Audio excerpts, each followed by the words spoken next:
శ్రీ సాయినాథాయ నమః. శ్రీ సాయి సచ్చరిత్రము 6వ రోజు పారాయణము. మంగళవారము. సదానింబవృక్షస్య మూలాధివాసాత్ సుధాశ్రావిణం తిక్తమప్యప్రియంతం తరుం కల్పవృక్షాధికం సాధయంతం నమామీశ్వరం సద్గురుం సాయినాథం. నమామీశ్వరం సద్గురుం సాయినాథం.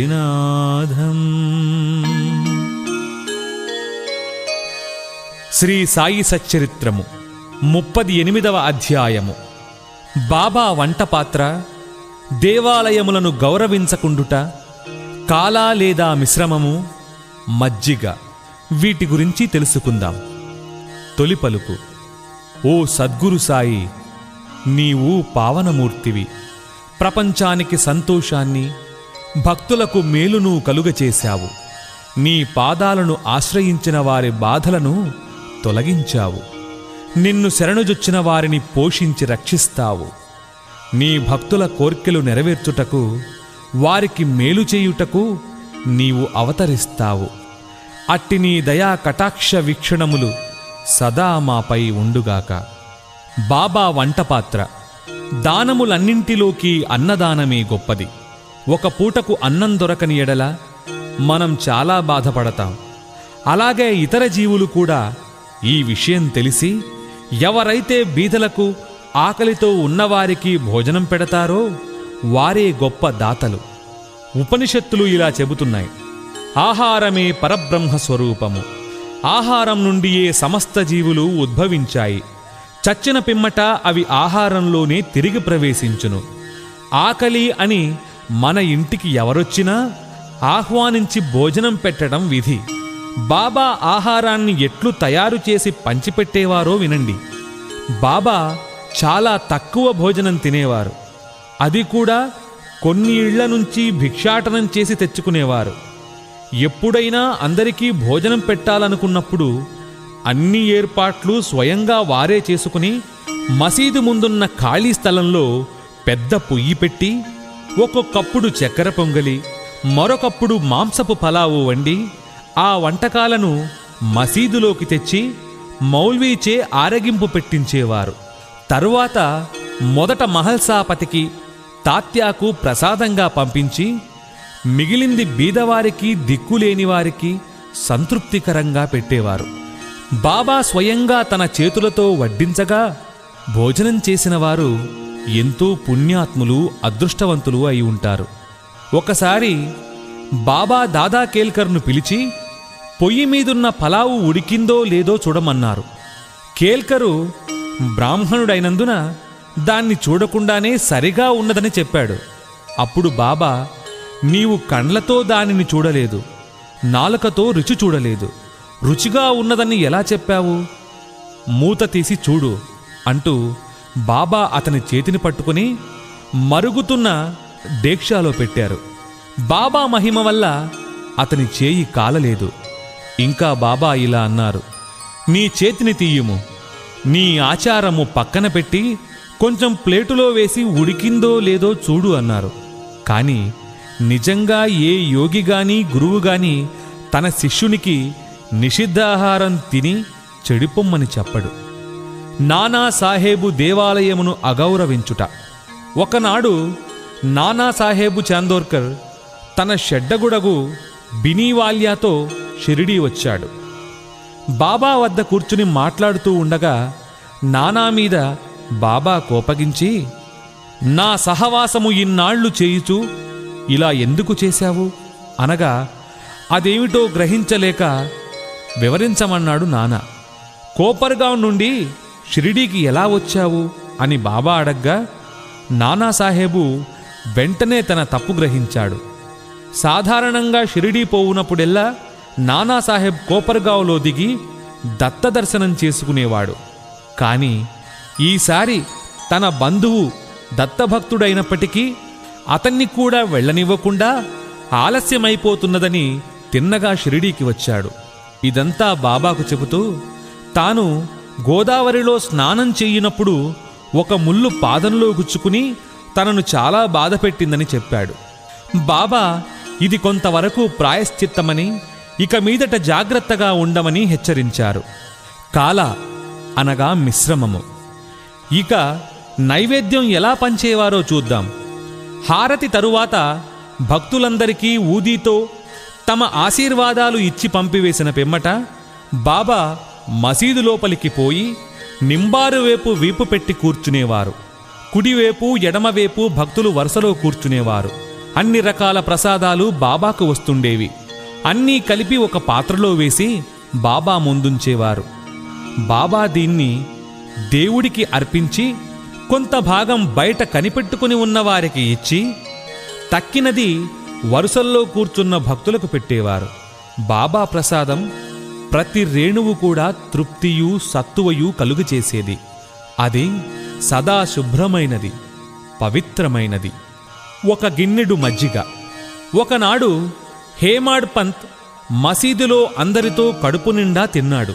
అప్పుడు బాబా అతనికొక గిన్నెడు మజ్జిగ త్రాగమని ఇచ్చారు. కాని అతని కడుపులో ఖాళీ లేదు. కొంచెం తాగగా అది చాలా రుచిగా ఉంది. అతని గుంజాటనము కనిపెట్టి బాబా అతనితో ఇలా అన్నారు, దానినంతయు త్రాగుము, నీకు ఇక మీదట ఇట్టి అవకాశం దొరకదు. అతడు వెంటనే మజ్జిగనంతా తాగేశాడు. బాబా పలుకులు సత్యమయ్యాయి. ఏలనగా త్వరలో బాబా సమాధి చెందారు. హేమాడ్ పంత్కు బాబా గిన్నెడు మజ్జిగనే ఇచ్చారు, కానీ మనకు కావలసినంత అమృతాన్ని లీలల రూపంలో ఇచ్చారు. మనము ఆ అమృతాన్ని తాగి తృప్తి పొందుదాం. 38వ అధ్యాయము సంపూర్ణము.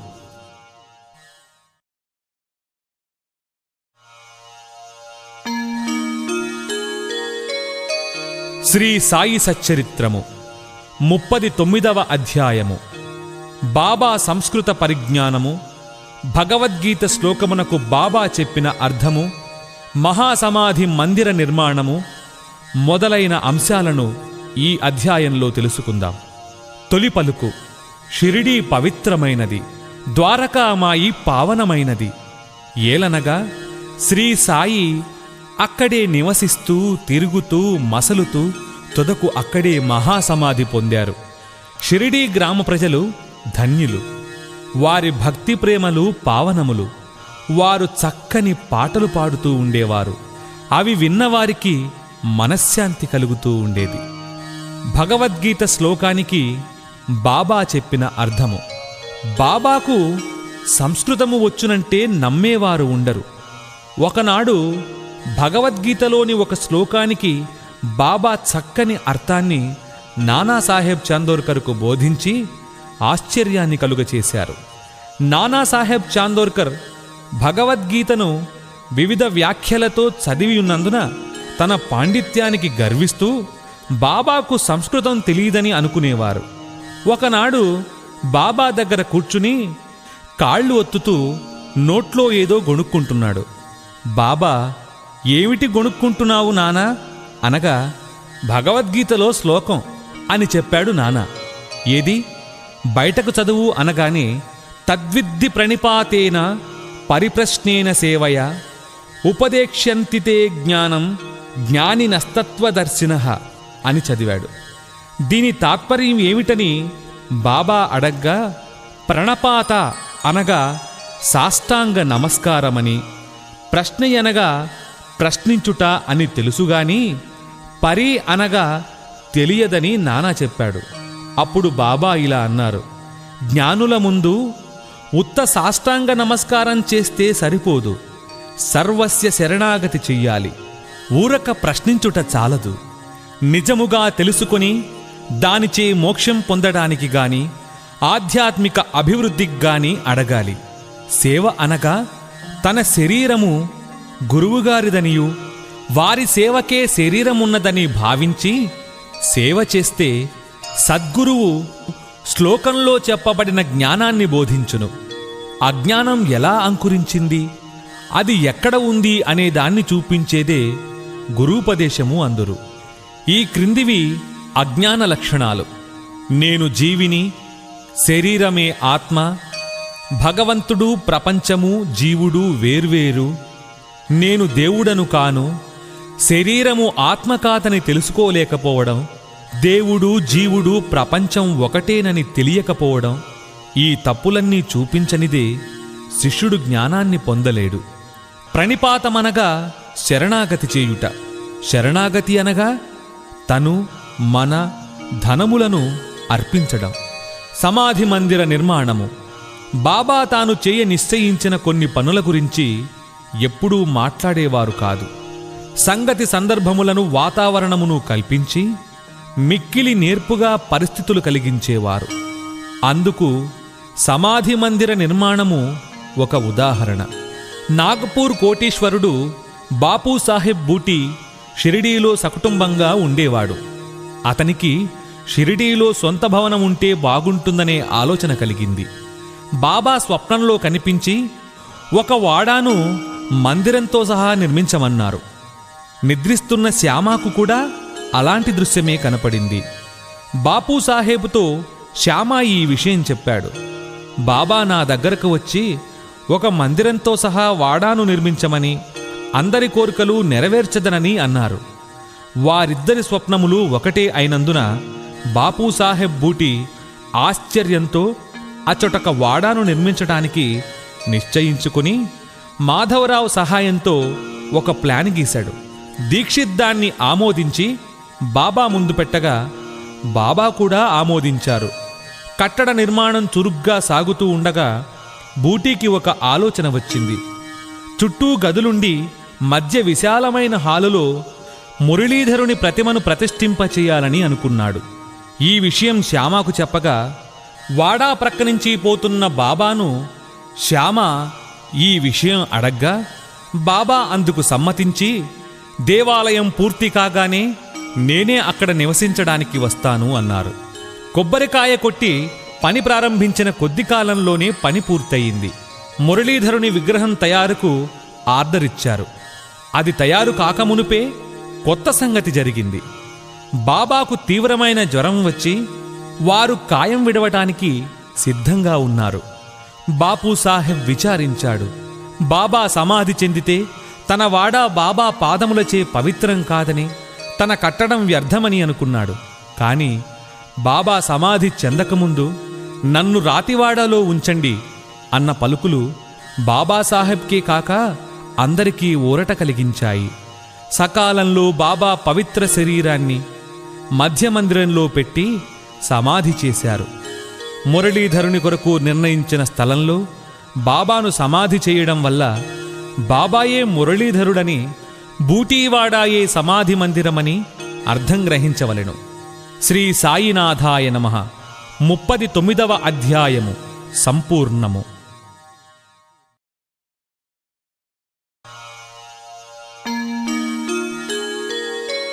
శ్రీ సాయి సచ్చరిత్రము 40వ అధ్యాయము. బాబా కథలు. దేవుగారి ఇంట్లో ఉద్యాపనకు బాబా సన్యాసి వేషంలో మరి ఇద్దరిని తీసుకుని వెళ్ళుట, హేమాడ్ పంత్ ఇంటికి ఫోటో రూపంలో పోవుట, వీటి గురించి ఈ అధ్యాయంలో విందాం. తొలి పలుకు.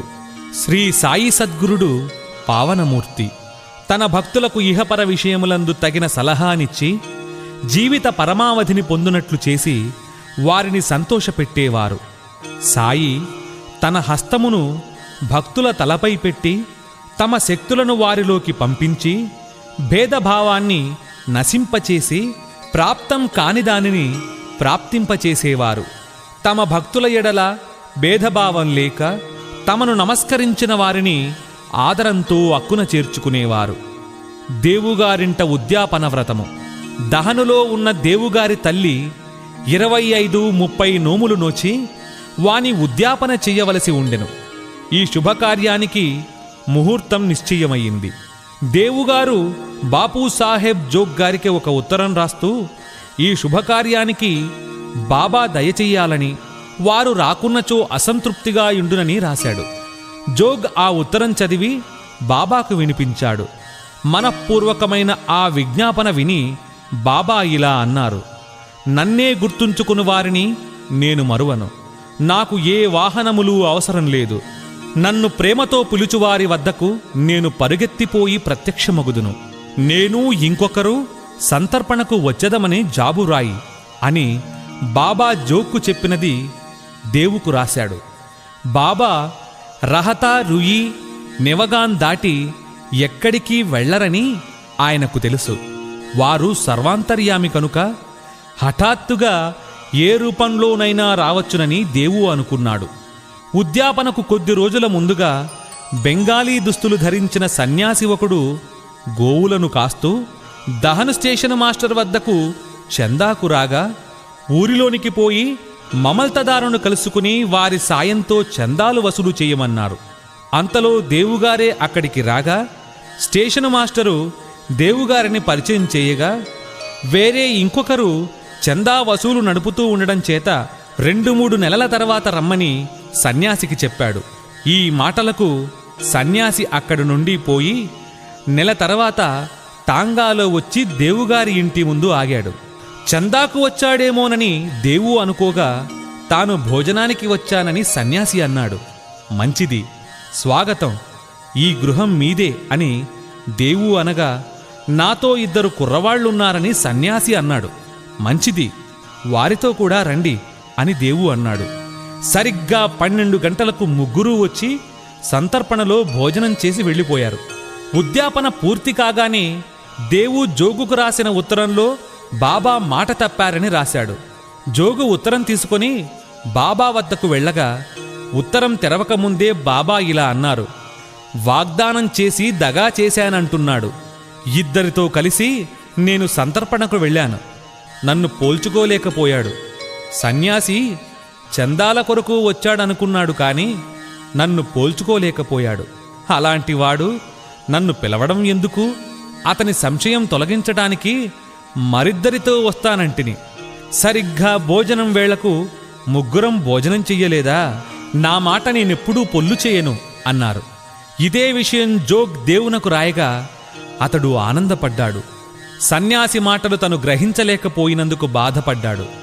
భక్తులు పూర్తిగా సద్గురువును నమ్మితే వారు తమ భక్తుల ఇళ్లలో శుభకార్యాలు సవ్యంగా జరిగేటట్టు చూస్తారు. హేమాడ్ పంత్ ఇంట హోళీ భోజనము. 1917వ సంవత్సరము హోళీ పండుగ నాడు తెల్లవారుజామున చక్కని దుస్తులు ధరించిన సన్యాసి వలె కనిపించి హేమాడ్ పంత్తో భోజనానికి వారింటికి వస్తానని కలలో చెప్పారు. బాబా ధ్యానమును సహవాసమును 7 సంవత్సరాల నుండి చేస్తున్నప్పటికీ బాబా తన ఇంటికి వచ్చి భోంచేస్తారని పంత్ ఎప్పుడూ అనుకోలేదు. బాబా మాటలకు సంతోషంతో భార్య దగ్గరకు వెళ్ళి, ఒక సన్యాసి వస్తాడు కాబట్టి కొంచెం బియ్యం ఎక్కువగా పొయ్యి అని చెప్పాడు. అది హోళీ పండుగ రోజు కాబట్టి వచ్చేవారు ఎవరని భార్య అడిగింది. హేమాడ్ పంత్ తన కలను ఉన్నది ఉన్నట్టు చెప్పాడు. మధ్యాహ్న భోజనానికి సర్వం సిద్ధమైంది. హోళీ పూజ ముగిసింది. విస్తర్లు వేసి పదార్థాలు అన్నీ వడ్డించి అందరూ అతిథి కోసం ఎదురు చూస్తున్నారు. 12 గంటలు దాటినప్పటికీ ఎవ్వరూ రాకపోవడంతో తలుపులు గొళ్ళెం పెట్టి అన్నశుద్ధి చేశారు. అనగా నెయ్యి వడ్డించారు. భోజనం ప్రారంభించడానికి ఇది గుర్తు. అందరూ భోజనం ప్రారంభింపబోతుండగా మేడమెట్లపై చప్పుడు వినిపించింది. హేమాడ్ పంత్ పోయి తలుపు తీయగా 2 ముస్లింలు నిలబడి అందరూ భోంచేయడానికి సిద్ధంగా ఉండడం గమనించి హేమాడ్ పంత్ను క్షమించమని, భోజన స్థలాన్ని విడిచిపెట్టి వచ్చావు, తక్కినవారు నీకోసం ఎదురు చూస్తున్నారు, ఇదిగో నీ వస్తువు నువ్వు తీసుకో, తరువాత తీరిగ్గా వివరాలు చెప్తాం అని చంకలోని వార్తాపత్రికలో కట్టిన పటం విప్పి టేబులుపై పెట్టారు. అందులో పెద్దదైన సాయిబాబా ఫోటో ఉంది. హేమాడ్ పంత్కు శరీరం గగురు పొడిచి కంట నీరు కారింది. అతడు వంగి పటంలో ఉన్న బాబా పాదాలకు నమస్కరించాడు. బాబా ఈ విధంగా తన లీలల చేత ఆశీర్వదించారనుకున్నాడు. ఆ పటాన్ని బాబా కోసం వేసిన పీట మీద పెట్టి వండిన పదార్థాలన్నీ వడ్డించి నైవేద్యం పెట్టి ఆ తరువాత అందరూ భోంచేశారు. ఈ విధంగా బాబా హేమాడ్ పంత్కు స్వప్నంలో చెప్పిన మాట నెరవేర్చుకున్నారు.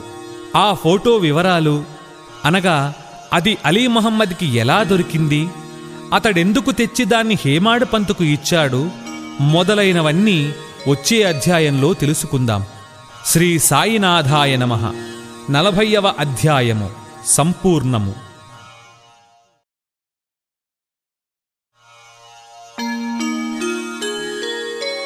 శ్రీ సాయి సచ్చరిత్రము 41వ అధ్యాయము. చిత్రపటము యొక్క వృత్తాంతము, గుడ్డపీలికలను దొంగలించుట, జ్ఞానేశ్వరి పారాయణము గురించి ఈ అధ్యాయంలో తెలుసుకుందాం.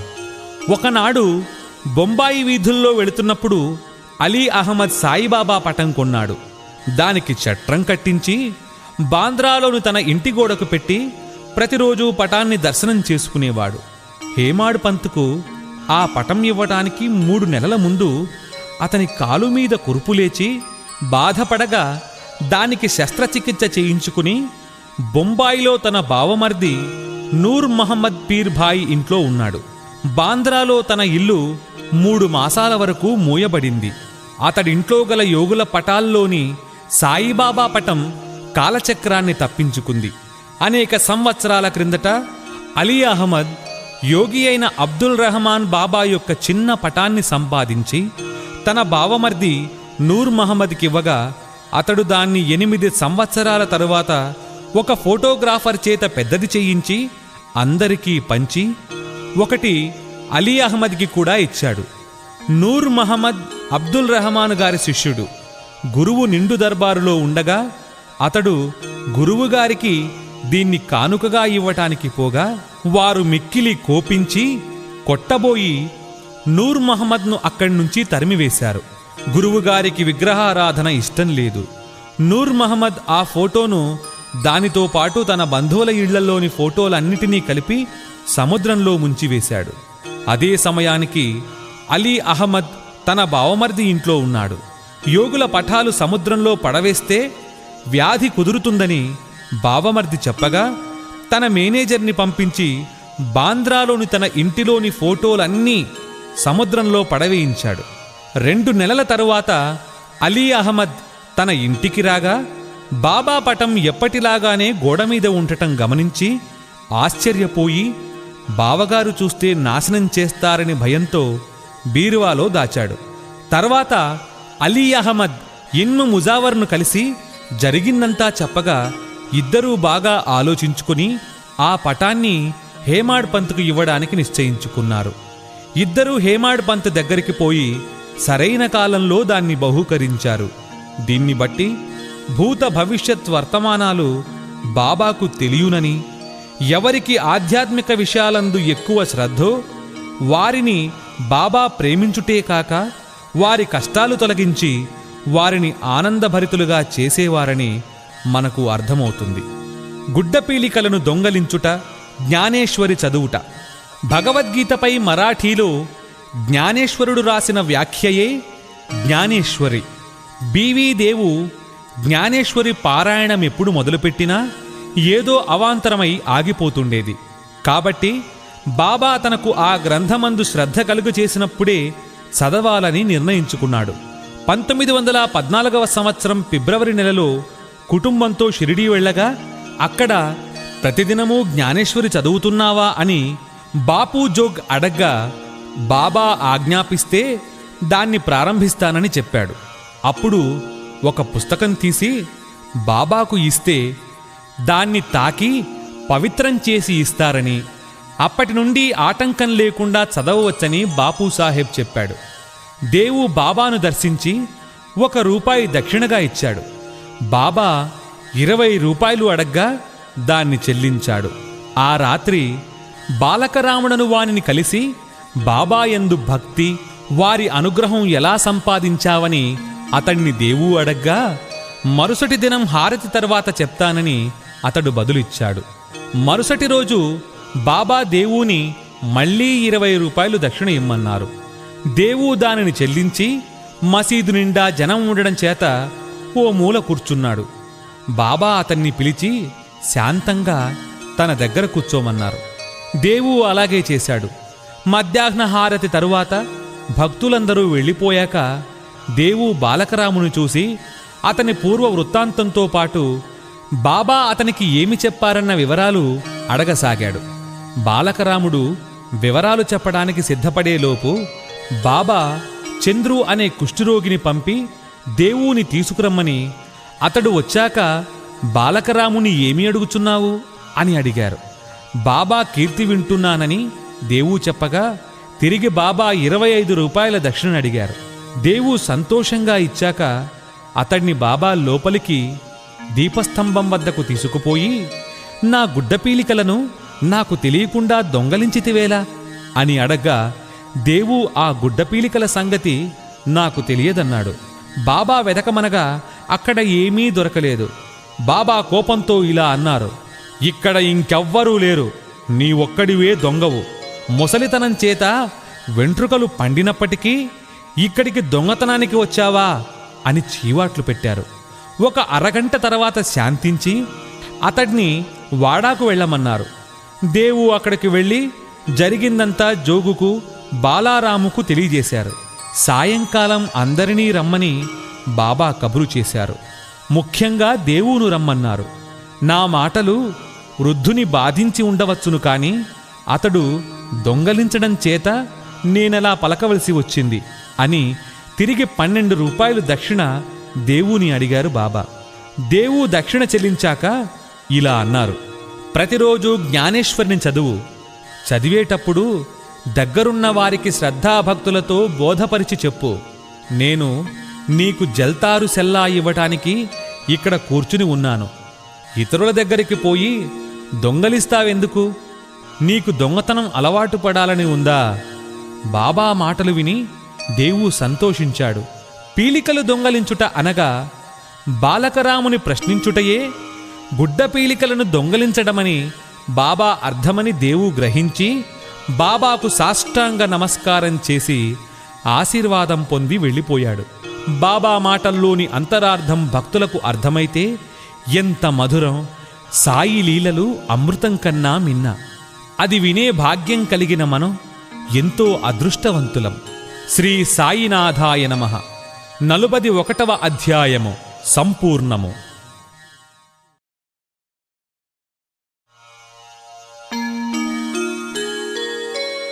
శ్రీ సాయి సచ్చరిత్రము 42వ అధ్యాయము. బాబా మహాసమాధి చెందుట, ముందుగా సూచించుట, రామచంద్రదాదా పాటీలు, తాత్యాకోతి పాటీలు చావులను తప్పించుట, లక్ష్మీబాయి సింధేకు దానము, చివరి దశ. ఈ అధ్యాయంలో బాబా తన దేహాన్ని చాలించిన వృత్తాంతాన్ని తెలుసుకుందాం. సద్గురుని పాదార విందములను జ్ఞప్తియందుంచుకునినచో మన కష్టాలు నశించును, మరణము దాని నైజమును కోల్పోవును, ఐహిక దుఃఖములు నశించును.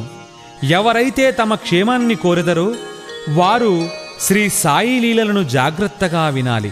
అది వారి మనస్సును పావనం చేస్తుంది. ముందుగా సూచించుట. భక్తులు ఇంతవరకు బాబా జీవిత కథలను విన్నారు. ఇప్పుడు వారు మహాసమాధిని ఎలా పొందారో విందాం.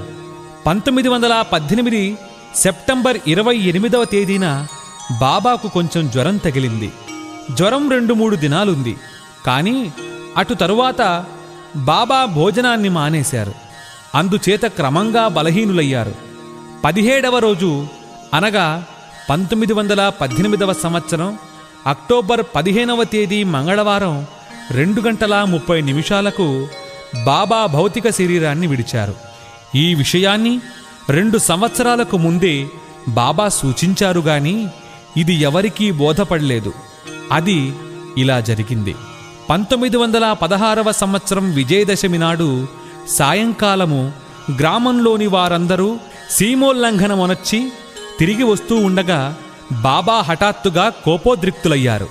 సీమోల్లంఘనమనగా గ్రామపు సరిహద్దును దాటడం. బాబా తమ తలగుడ్డ, కఫని, లంగోటి తీసి వానిని చించి ముందున్న ధునిలోకి విసిరివేశారు. దీని మూలముగా ధుని ఎక్కువగా మండసాగింది. ఆ కాంతిలో బాబా మిక్కిలి ప్రకాశించారు. బాబా అక్కడ దిగంబరుడై నిలిచి ఎర్రగా మండుతున్న కండ్లతో బిగ్గరగా ఇలా అరిచారు, ఇప్పుడు సరిగా గమనించి నేను హిందువునో మహమ్మదీయుడనో చెప్పండి. అతడున్న ప్రతివాడు గడగడా వణికిపోయారు. బాబా వద్దకు పోవుటకు ఎవ్వరూ సాహసించలేకపోయారు. కొంతసేపటికి భాగోజీ సిందే ధైర్యంతో దగ్గరకు పోయి లంగోటీని కట్టి ఇలా అన్నాడు: బాబా, సీమోల్లంఘనన్నాడు, ఇదంతా ఏమి? అనగా, ఈరోజు నా సీమోల్లంఘనము అంటూ బాబా సటకాతో నేలపై కొట్టారు. ఆ రాత్రి చావడి ఉత్సవం జరుగునో లేదో అని అందరూ సంశయించారు. 1 గంట తరువాత బాబా మామూలు స్థితికి వచ్చారు. ఎప్పటివలే దుస్తులు వేసుకుని చావడి ఉత్సవానికి తయారయ్యారు. ఈ విధంగా బాబా తాము దసరా నాడు సమాధి చెందుతానని సూచించారు గాని అది ఎవరికీ అర్థం కాలేదు. రామచంద్ర, తాత్యాకోతే పాటీళ్ల మరణము తప్పించుట. ఇది జరిగిన కొంతకాలం పిమ్మట రామచంద్ర పాటీలు తీవ్రంగా జబ్బుపడ్డాడు. అతను చాలా బాధపడ్డాడు. అన్ని ఔషధాలు ఉపయోగించాడు కాని అవి గుణమివ్వలేదు. నిరాశ చెంది చావుకు సిద్ధంగా ఉన్నాడు. ఒకనాడు నడిరేయి బాబా అతని దిండు వద్ద నిలబడ్డారు. పాటీలు బాబా పాదములు పట్టుకుని, నేను నా జీవితంపై ఆశ వదులుకున్నాను. నేనెప్పుడు మరణిస్తానో దయచేసి చెప్పండి అన్నాడు. దాక్షిణ్యమూర్తియగు బాబా, నీవు ఆతృతపడవద్దు. నీ చావు చీటీ తీసివేశాను. త్వరలో బాగుపడతావు. కానీ తాత్యాకోతే పాటీలు గూర్చి సంశయిస్తున్నాను. అతడు 1918 విజయదశమి నాడు మరణిస్తాడు. ఇది ఎవరికినీ తెలియనీయకు. వానికి కూడా చెప్పవద్దు. చెప్పినచో మిక్కిలి భయపడును అన్నారు. రామచంద్ర దాదా జబ్బు కుదిరింది. కాని అతడు తాత్యా గురించి సంశయిస్తూ ఉన్నాడు. ఎందుకంటే బాబా మాటకు తిరుగులేదు కనుక తాత్యా 2 సంవత్సరాల్లో మరణం చెందుతాడని అనుకున్నాడు. దీన్ని రహస్యంగా ఉంచాడు. ఎవరికినీ తెలియనీయలేదు. కాని బాలాషింపికి మాత్రమే చెప్పాడు. రామచంద్ర పాటీలు, బాలాషింపి ఈ ఇరువురు మాత్రమే తాత్యా గురించి భయపడుచున్నారు. కాలం వేగంగా కదిలిపోయింది. 1918 భాద్రపదం ముగిసింది. అశ్వయుజ మాసం సమీపిస్తోంది. బాబా మాట ప్రకారం తాత్యా జబ్బుపడ్డాడు. మంచం పట్టాడు. అందుచేత బాబా దర్శనానికై రాలేకపోయేవాడు. బాబా కూడా జ్వరంతో ఉన్నారు. తాత్యాకు బాబా యందు పూర్తి విశ్వాసం ఉండేది. తాత్యా రోగం అధికమయ్యింది. అతడు కదల్లేకపోయాడు. ఎప్పుడూ బాబానే స్మరిస్తూ ఉండేవాడు.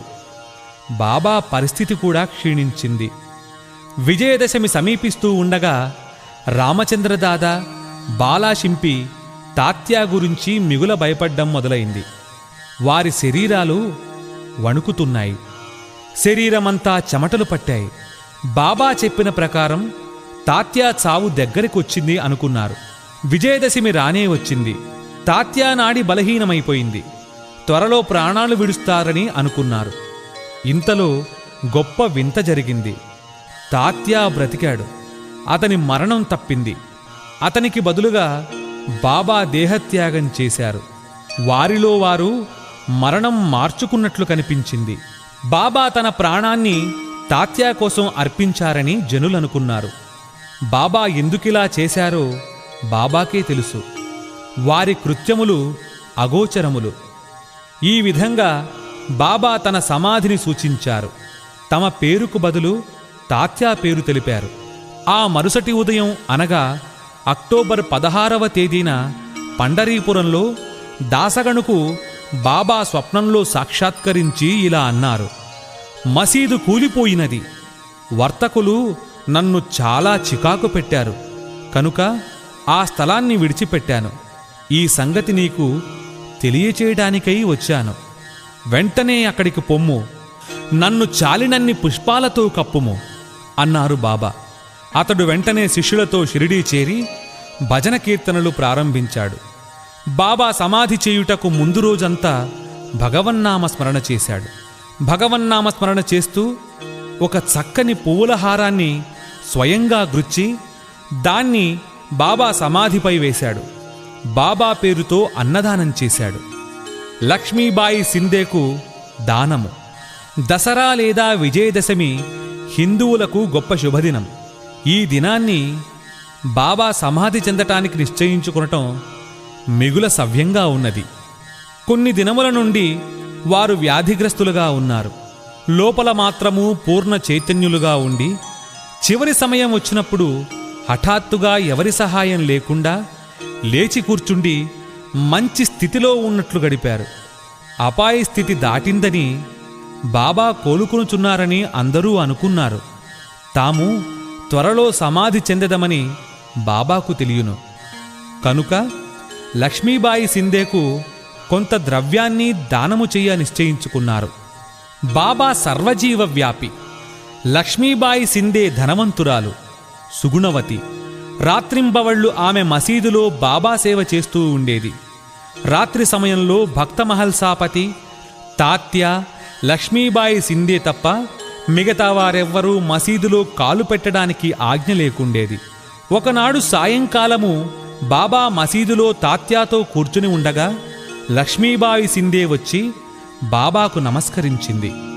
బాబా ఇలా అన్నారు, ఓ లక్ష్మీ, నాకు చాలా ఆకలి వేస్తోంది అనగానే ఆమె త్వరగా రొట్టె కూర తీసుకుని వచ్చి బాబా ముందు పెట్టింది. బాబా దాన్ని అందుకొని ఒక కుక్కకు వేశారు. లక్ష్మీబాయి ఇలా అడిగింది, ఇది ఏమి బాబా? నేను పరిగెత్తుకొని పోయి నా చేతులారా నీ కొరకు రొట్టె చేశాను. నీవు దాన్ని కొంచెమైనను తినక కుక్కకు వేశావు. అనవసరంగా నాకు శ్రమ కలుగ చేశావు. అందుకు బాబా ఇలా సమాధానమిచ్చారు, అనవసరంగా విచారిస్తావెందుకు? కుక్క ఆకలి తీర్చటం నా ఆకలి తీర్చడం వంటిది. కుక్కకు కూడా ఆత్మ ఉంది. ప్రాణులు వేరు కావచ్చు, కానీ అందరి ఆకలి ఒకటే. కొందరు మాట్లాడగలరు, కొందరు మూగవాని వరే మాట్లాడలేరు. ఎవరైతే ఆకలితో ఉన్నవారికి భోజనం పెడతారో వారు నాకు అన్నం పెట్టినట్టే. దీన్నే గొప్ప నీతిగా తెలుసుకో. ఇది చాలా చిన్న విషయం గాని బాబా దానివల్ల గొప్ప ఆధ్యాత్మిక సత్యాన్ని బోధించి ఇతరులకు ఎలాంటి బాధ కలుగకుండా నిత్య జీవితంలో దాన్ని ఆచరణలో పెట్టటం ఎలాగో చూపించారు. ఆనాటి నుండి లక్ష్మీబాయి రొట్టె, పాలు భక్తి ప్రేమలతో బాబాకు పెడుతూ ఉండేది. బాబా మెచ్చుకుని ఎంతో ప్రేమతో తినేవారు. బాబా సర్వవ్యాపి, చావు పుట్టుకలు లేనివారు, అమరులు. బాబా లక్ష్మీబాయి సేవలను జ్ఞప్తియందుంచుకున్నారు. ఆమెను మరిచేదెలా? బాబా తన భౌతిక శరీరాన్ని విడిచేటప్పుడు తన జేబులో చేయి పెట్టి ఒకసారి 5 రూపాయలు, ఇంకొకసారి 4 రూపాయలు, మొత్తం 9 రూపాయలు తీసి లక్ష్మీబాయికిచ్చారు. ఈ సంఖ్య 21వ అధ్యాయంలోని నవవిధ భక్తులను తెలియచేస్తోంది. లేదా ఇది సీమోల్లంఘన సమయంలో ఇచ్చే దక్షిణ అనుకునవచ్చు. లక్ష్మీబాయి సింధే ధనవంతురాలగుట చేత ఆమెకు ధనం అవసరం లేదు. కనుక బాబా ఆమెకు ముఖ్యంగా నవవిధ భక్తులను గురించి బోధించి ఉండవచ్చు. ఒక 9 కాక 9కి ఎన్నో రెట్ల రూపాయలు లక్ష్మీబాయి చేతుల మీదుగా వ్యయమయ్యాయి. కానీ బాబా ఇచ్చిన ఈ 9 రూపాయలను ఆమె ఎప్పటికీ మరువదు. ఎంతో జాగరూకత మరియు పరిపూర్ణ చైతన్యం కలిగి ఉండే బాబా అవసాన కాలంలో కూడా తగిన జాగ్రత్త పడ్డారు. తన భక్తులపై గల ప్రేమానురాగాలయందు తగులుకొని ఉండేటట్లు వారందరినీ లేచిపొమ్మన్నారు. కాకాసాహెబ్ దీక్షిత్, బాపూసాహెబ్ బూటీ మొదలైన వారు మసీదునందు ఆందోళనలో బాబాను కనిపెట్టుకుని ఉన్నారు. కానీ బాబా వారిని వాడాకు పోయి భోజనం చేసి రమ్మని చెప్పారు. వారు బాబాను విడువలేకుండిరి. బాబా మాటలను జవదాటలేకుండిరి. మనస్సునందు ఇష్టం లేనప్పటికీ వారు పోలేక మసీదు విడిచి వెళ్లారు. వారు భోజనం పూర్తి చేయక మునుపే బాబా తమ భౌతిక శరీరాన్ని విడిచారనే వార్త వచ్చింది. భోజనాలను విడిచి అందరూ మసీదుకు పరిగెత్తారు. బయాజీ అప్పాకోతేపై బాబా దేహం ఒరిగి ఉంది. వారు నేలపై గాని తన గద్దెపై కానీ పడలేదు. తమ స్థలంలో ప్రశాంతంగా కూర్చుని తమ చేతితో దానం చేస్తూ శరీరం విడిచారు. యోగులు శరీరం ధరించి ఏదో పనిమీద భూలోకానికి వస్తారు. అది నెరవేరిన పిమ్మట వారెంత నెమ్మదిగానూ సులభంగానూ అవతరించారో అంత శాంతంగా వెళతారు. శ్రీ సాయినాథాయ నమః. 42వ అధ్యాయము సంపూర్ణము.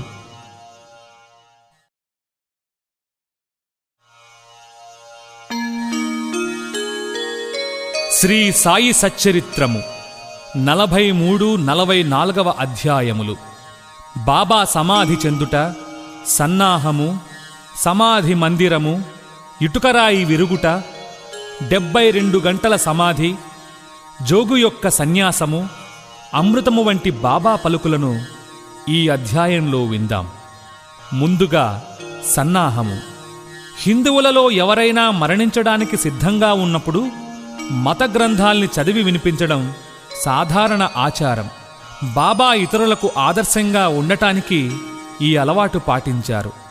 త్వరలోనే దేహత్యాగం చేయనున్నామని తెలియగానే వారు వజే అను అతన్ని పిలిచి రామ విజయం అనే గ్రంథాన్ని పారాయణ చేయమన్నారు. అతడు వారంలో గ్రంథాన్ని ఒకసారి పఠించాడు. తిరిగి దాన్ని చదవమని బాబా ఆజ్ఞాపించగా అతడు రాత్రింబవళ్లు దాన్ని చదివి 3 దినాల్లో 2వ పారాయణం పూర్తి చేశాడు. ఈ విధంగా 11 దినాలు గడిచాయి. అతడు తిరిగి 3 రోజులు చదివి అలసిపోయాడు. బాబా అతనికి సెలవిచ్చి వెళ్ళమన్నారు. బాబా నెమ్మదిగా ఆత్మానుసంధానంలో మునిగి చివరి క్షణాలకై ఎదురుచూడసాగారు. 2-3 రోజుల ముందు నుండి బాబా గ్రామం బయటికి వెళ్లడం, భిక్షాటన చేయడం మొదలైనవి మాని మసీదులో కూర్చునేవారు. చివరి వరకు బాబా చైతన్యంతో ఉండి అందరినీ ధైర్యంగా ఉండమని సలహా ఇచ్చారు. వారెప్పుడు పోయేదరో ఎవరికీ తెలియనీయలేదు. ప్రతిదినము కాకాసాహెబ్ దీక్షిత్, శ్రీమాన్ బూటి వారితో కలిసి మసీదులో భోజనం చేస్తూ ఉండేవారు. ఆనాడు అనగా 1918 అక్టోబర్ 15వ తారీఖు హారతి బిమ్మట వారిని వారి బసలకు పోయి భోజనం చేయమన్నారు. అయినా కొంతమంది లక్ష్మీబాయి సిందే, భాగోజీ సిందే, బాయాజీ, లక్ష్మణ్ బాలా షింపి, నానాసాహెబ్ నిమోన్కర్ అక్కడనే ఉన్నారు. దిగువ మెట్ల మీద శ్యామ కూర్చుని ఉన్నాడు. లక్ష్మీబాయి సిందేకు 9 రూపాయలను దానం చేసిన పిమ్మట బాబా తనకు ఆ స్థలం, అదే మసీదు బాగాలేదని, అందుచేత తనను రాతితో కట్టిన బూటీ మేడలోనికి తీసుకుని పోయిన ఎడలా బాగా ఉంటుందని చెప్పారు. ఈ తుది పలుకులు పలుకుతూ బాబా బయాజీ తాత్యాకోతేపై ఒరిగి ప్రాణాలు విడిచారు. భాగోజీ దీన్ని కనిపెట్టాడు. దిగువన కూర్చుని ఉన్న నానాసాహెబ్ నిమోన్కర్కు ఈ సంగతి చెప్పాడు. నానాసాహెబ్ నీళ్లు తెచ్చి బాబా నోటిలో పోశారు. అవి బయటకు వచ్చాయి. అతడు బిగ్గరగా "ఓ దేవా" అని అరిచాడు. అంతలో బాబా కళ్ళు తెరిచి మెల్లగా "ఆ" అన్నారు. బాబా తన భౌతిక శరీరాన్ని విడిచిపెట్టారని తేలిపోయింది. బాబా సమాధి చెందారన్న సంగతి షిరిడీ గ్రామంలో కార్చిచ్చువలే వ్యాపించింది. ప్రజలందరూ, స్త్రీలు, పురుషులు, బిడ్డలు మసీదుకు పోయి ఏడ్వసాగారు. కొందరు బిగ్గరగా ఏడ్చారు, కొందరు వీధుల్లో ఏడ్వసాగారు, కొందరు తెలివి తప్పి పడిపోయారు.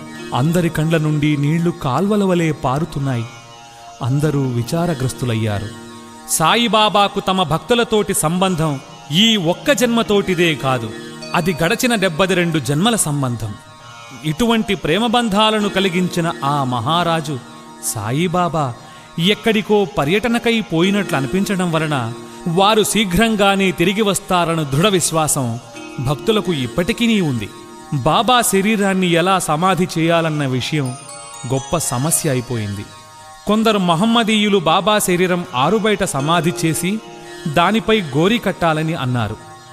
కుషాల్ చంద్, అమీర్ శర్కర్ కూడా ఈ అభిప్రాయాన్నే వెలిబుచ్చారు.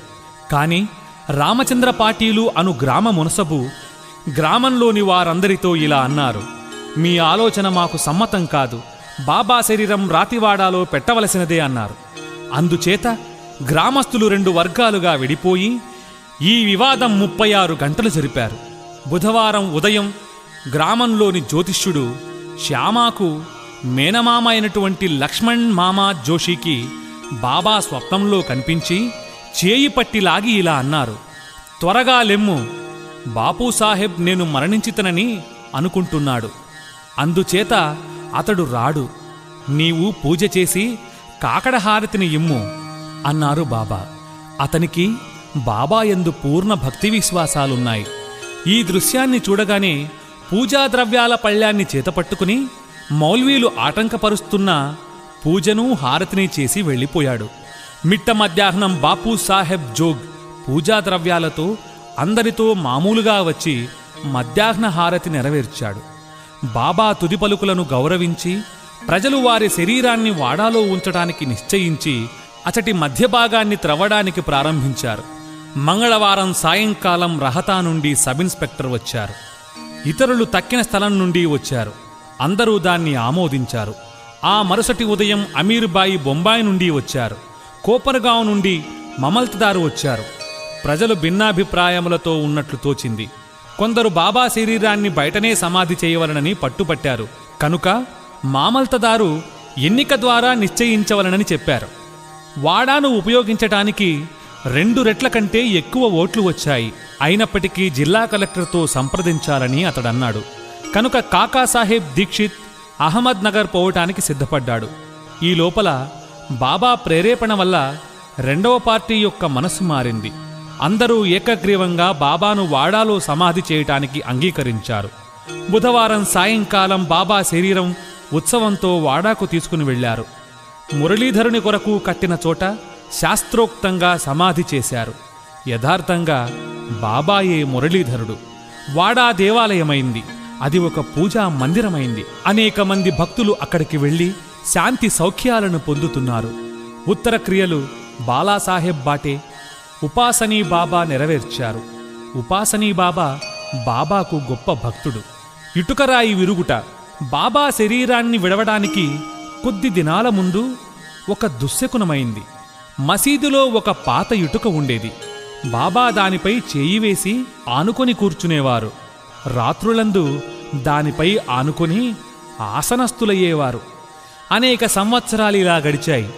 ఒకనాడు బాబా మసీదులో లేనప్పుడు ఒక బాలుడు మసీదును శుభ్రపరుస్తూ దాన్ని చేతిలో పట్టుకుని ఉండగా అది చేతి నుండి జారి క్రిందపడి 2 ముక్కలైంది. ఈ సంగతి బాబాకు తెలియగానే వారు మిగుల చింతించి ఇలా ఏడ్చారు. ఇటుక కాదు, నా అదృష్టమే ముక్కలు ముక్కలుగా విరిగిపోయింది. అది నా జీవితపు తోడు నీడ. దాని సహాయం వలననే నేను ఆత్మానుసంధానం చేయుచుండెడివాడను. నా జీవితమునందు నాకెంత ప్రేమయో దాని యందు నాకంత ప్రేమ. ఈరోజు అది నన్ను విడిచింది అన్నారు బాబా. 72 గంటల సమాధి. ఇటుక విరగటానికి 32 సంవత్సరాలకు పూర్వం అనగా 1886వ సంవత్సరంలో బాబా సీమోల్లంఘనం చేయ ప్రయత్నించారు. ఒక మార్గశిర పౌర్ణమి నాడు బాబా ఉబ్బసం వ్యాధితో మిక్కిలి బాధపడుతూ ఉన్నారు.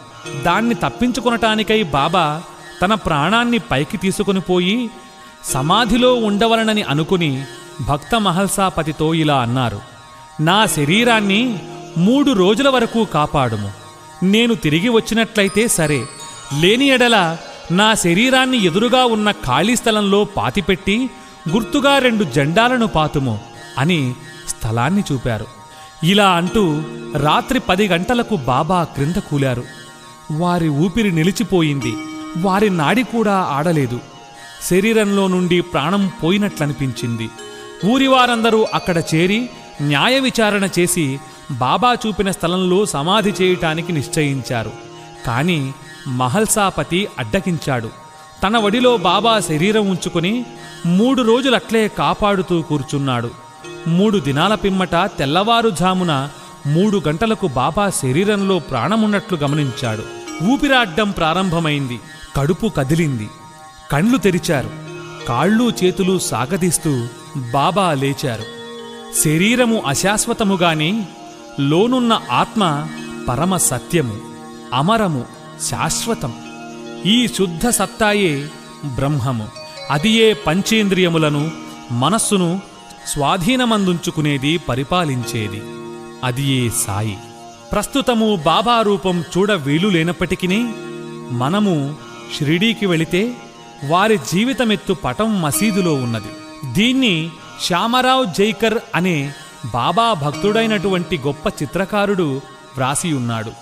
భావుకుడు భక్తుడు అయినటువంటి ప్రేక్షకునికి ఈ పటం ఈనాటికిని బాబాను భౌతిక శరీరంతో చూసినంత తృప్తి కలుగచేస్తుంది. బాబాకు ప్రస్తుతము భౌతిక శరీరం లేనప్పటికీ వారక్కడే కాక ప్రతిచోటా నివసిస్తూ పూర్వం వలె తమ భక్తులకు మేలు చేస్తున్నారు. బాబా వంటి యోగులు ఎన్నడూ మరణించరు. వారు మానవుల వలె కనిపించినా నిజంగా వారే దైవం. అమృతతుల్యమగు బాబా పలుకులు. దయాదాక్షిణ్యమూర్తియగు సాయిబాబా పెక్కుసార్లు మసీదులో ఈ దిగువ మధుర వాక్యాలు పలికారు.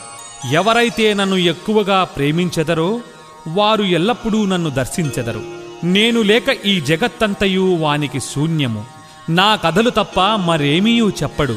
సదా నన్నే ధ్యానం చేయును. నా నామమునే ఎప్పుడూ జపించుచుండును. ఎవరైతే సర్వస్య శరణాగతి చేసి నన్నే ధ్యానింతురో వారికి నేను రుణస్థుడను. వారికి మోక్షమునిచ్చి వారి రుణాన్ని తీర్చుకుంటాను.